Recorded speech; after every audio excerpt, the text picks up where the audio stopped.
Nikki's back boarding with us, and it's ready for breakfast this morning. You can see she looks up at me. She's here. She heard her name, but she's out with all the guys and girls that are here today, and she's feeling just fine, trying to play a little bit, but when she hears me talk, because she has one ear to me and one ear to the stimulant, she automatically corrects herself.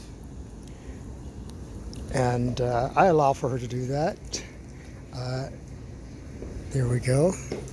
So she needs a dog to come and bring out this thing in her, because she's not really an extrovert. She wants someone to help her to come out. All dogs want this. They need that because they're seeking an energy type of relationship. This puppy's trying to connect to it. She is the most dominant of the three puppies, and she wants to experience everything. But Nikki's ready. She just needs a dog that can bring it out in her. She's not one that's going to bring it out of herself. And that's why it's important to have so many dogs here, because there's different personalities. All dogs are different, just like people. But the things that we need are pretty much the same, but we may need them in different times for different reasons. Like this guy here, he's just waiting to go inside, to go on the other side of the compound because it's closer to go inside to eat. That's all. So everyone has their reasons and feelings right now for doing whatever, seeking that energy type of relationship that I mentioned, and they're trying to produce it from each other. Some will accept it, some won't, and when they don't, then we know that, okay, that's not who I'm going to be able to get it from. That's how this thing works. But everything is going on with all of these dogs. They're experiencing each other in different ways. And how important is that for human beings to experience the same way? We do it. But because the dog is seeking an energy relationship, it makes us fearful because of the possibilities of what can happen.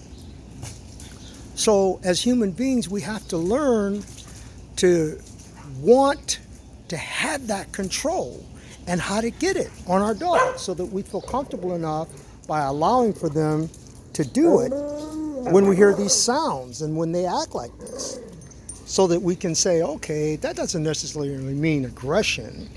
That's just them posturing and blowing up on each other to intimidate each other.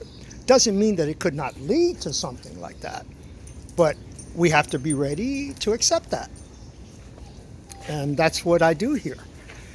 That's why the dogs look to me and they understand me and they want to be with me, because I understand what they need as a dog. So it's breakfast time. Everyone's, look, they're like, hey, I'm ready to eat. And so we're going to eat, and then we'll continue again. As I let these guys in, they're going to plow in like crazy because I know what they want. Look at this. But another thing, it's so quiet because everybody's out, you see. But everyone's constantly testing each other. You'll hear the growls, the bear type sounds and all of that. And it's just the way it is. It's a language. If you learn the language, it doesn't seem so bad. But it's the way nature intended them to process information and to perform, and so it's okay. We'll continue.